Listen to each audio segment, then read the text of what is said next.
नमस्कार। आज हम एक ऐसी बेहद गोपनीय जांच रिपोर्ट की परतें खोलने वाले हैं जो आपको हैरान कर देगी। आज हम जिस खतरे की बात कर रहे हैं वो हमारी सीमाओं पर किसी हथियार या बंदूक से नहीं बल्कि खामोशी से कागज के टुकड़ों के जरिए लड़ा जा रहा था।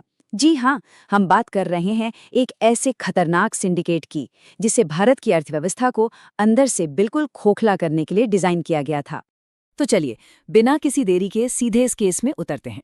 इमेजिन कीजिए, 9 मार्च 2015 की एक सर्द रात। उत्तर प्रदेश के कानपुर में हाईवे नंबर 11 पर एक ट्रक अचानक रुकता है। बाहर से देखने पर यह क्या था? सिर्फ सब्जियों की बोरियों से भरा एक बिल्कुल साधारण सा ट्रक। लेकिन जब जांच एजेंसियों ने उन बोरियों को हटाया तो नीचे जो मिला उसने पूरे देश की सुरक्षा एजेंसियों की नींद उड़ाकर रख दी। वहां सब्जियों के नीचे 50 करोड़ रुपए के नकली नोट रखे थे। ये कोई आम तस्करी नहीं थी, बल्कि एक खामोश और अदृश्य युद्ध की शुरुआत थी। इस पूरे केस को बारीकी से समझने के लिए हम इसे 5 हिस्सों में डिकोड करेंगे। 1. रात का राज। 2. तस्करी का नेटवर्क। 3. एनआईए की जांच। 4. Operation clean sweep. और अंत में 5. एक अदृश्य युद्ध। हम क्राइम सीन से लेकर फाइनल टेकडाउन तक सब कुछ कवर करेंगे।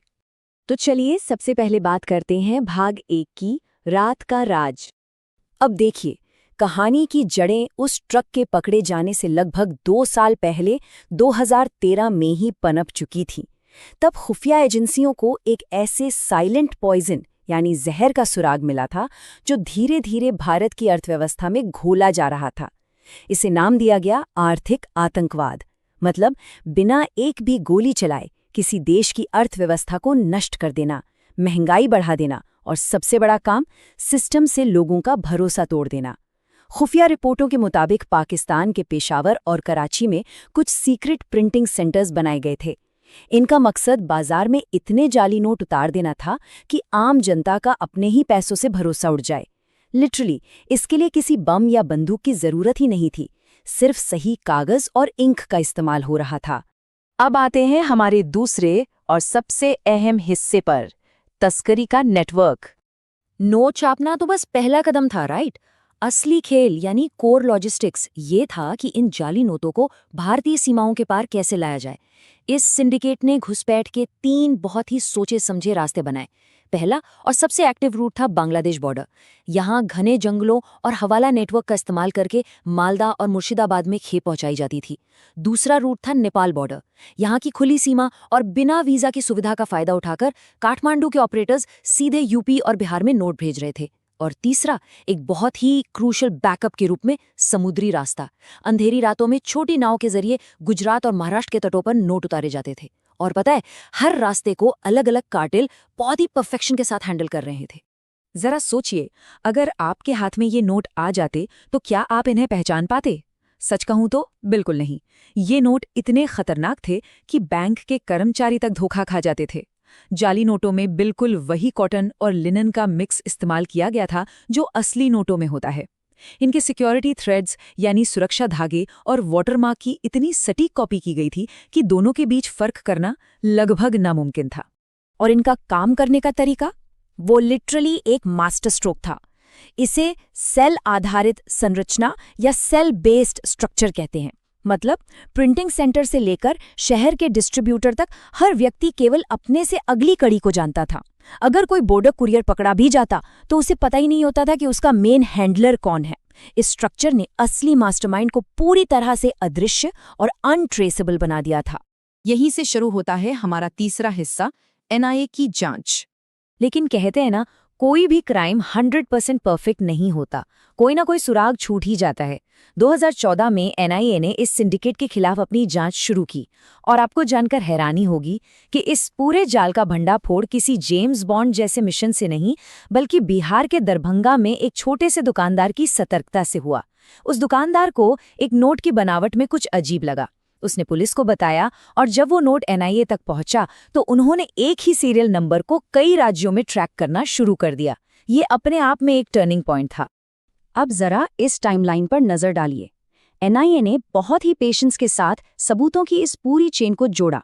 2013 की इंटेलिजेंस वार्निंग से लेकर 2015 में दरभंगा के उस नोट और कानपुर के ट्रक तक उन्हें ये समझ आ चुका था कि यूपी वेस्ट बंगाल और दिल्ली में पकड़े गए नोट कोई अलग-अलग केस नहीं है, बल्कि ये एक ही सप्लाई चेन का हिस्सा हैं।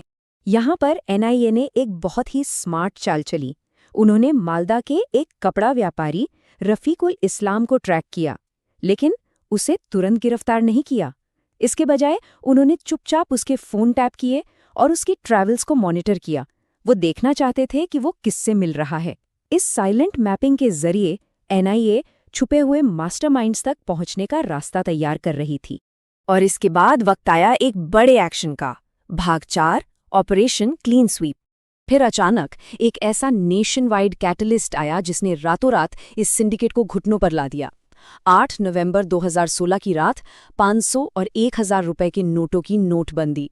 इस फैसले ने सिंडिकेट में ऐसा हड़कंप मचाया कि जो तस्कर अब तक शांत बैठे थे वो पैनिक कर गए। करोड़ों के जाली नोट मजबूरी में नदियों में बहा दिए गए, कुछ जलाए गए, जिनकी राख ने पुलिस को पक्के फॉरेंसिक सबूत दे दिए। और सबसे बड़ी गलती, इस घबराहट में तस्करों ने ओपन फोन लाइंस पर एक दूसरे को कॉल करना शुरू कर दिया, और ये सारी बातें सीधे एनआईए के रडार पर रिकॉर्ड हो गई। और ये जो घबराहट थी ना, इसने एनआईए को अपना मास्टर स्ट्रोक खेलने का मौका दे दिया। दिसंबर 2016 में ऑपरेशन क्लीन स्वीप को अंजाम दिया गया।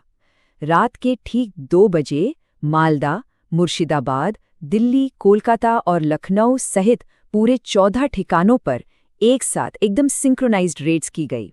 इन सभी 14 छापों का सेंटर पॉइंट था दिल्ली का एक मामूली सा दिखने वाला किराए का फ्लैट, जहां भारत में इस नेटवर्क का सबसे बड़ा ऑपरेटर मौजूद था, अब्दुल रहमान। जब एनआईए ने उसका दरवाजा तोड़ा तो पता है वो क्या कर रहा था? वो अपनी एनकोडेड डायरी के पन्ने फाड़ रहा था, जिसमें पूरे सिंडिकेट का ब्लूप्रिंट था। वहां से 25 लाख रुपए की जाली मुद्रा, 3 फर्जी आईडी और एक ऐसा सिम कार्ड मिला जो सीधे आईएसआई के एक नंबर से जुड़ा था। Game over. ये हमें ले आता है हमारे आखिरी हिस्से पर, भाग 5, एक अदृश्य युद्ध। अब जरा एक पल के लिए रुकते हैं। जब फोरेंसिक टीम ने उस आधी फटी हुई डायरी को डिकोड किया, तो जो नंबर सामने आया वो सच में डराने वाला था। 70 करोड़ रुपए। जी हाँ, पिछले 5 सालों में इस सिंडिकेट ने 70 करोड़ रुपए की जाली मुद्रा भारतीय बाजार में इंजेक्ट कर दी थी। और ये सब मुमकिन हुआ था एक बेहद करप्ट इकोसिस्टम की वजह से, जहां कुछ बॉर्डर गार्ड्स और बैंक अधिकारियों ने चंद पैसों के लिए अपनी आंखें मूंद ली थीं। क्योंकि इस आर्थिक आतंकवाद का जो असली दर्द है ना, वो करोड़ों के आंकड़ों में नहीं है, वो इन शब्दों में छपा है। असली पीड़ित, असली सामान देने वाला वो छोटा दुकानदार, मंडी में ठगा गया वो किसान, 10 घंटे काम करने वाले उस रिक्शे वाले की बेकार गई मेहनत, और उस पेंशनर की पूरी जिंदगी की बचत जो जरूरत के वक्त सिर्फ एक कागज का टुकड़ा निकली। यही इस पूरे खेल की सबसे बड़ी और कड़वी सच्चाई थी। इस पूरे ऑपरेशन का कानूनी नतीजा 2019 में सामने आया। अदालत ने सारे सबूतों को देखने के बाद मास्टरमाइंड अब्दुल रहमान को उम्र कैद की सजा सुनाई, और इसके साथ ही गैर कानूनी गतिविधियां रोकथाम अधिनियम यानी यूएपीए के तहत 22 अन्य गुर्गों को भी 5 से 10 साल की सजा दी गई। तो 23 लोग जेल की सलाखों के पीछे पहुंच गए। लेकिन एक बड़ा सवाल अभी भी बाकी है। मास्टरमाइंड भले ही जेल में हो, लेकिन क्या ये अदृश्य युद्ध कभी सच में खत्म होगा? क्योंकि ये जो इकोसिस्टम है ना, ये अब नए नोटों की नकल कर रहा है, नए डिजिटल रास्ते खोज रहा है। तो ये सोचना जरूरी है कि हमारी अर्थव्यवस्था को बचाने के लिए हर दिन बैकग्राउंड में कैसी खामोश लड़ाइयां लड़ी जा रही हैं।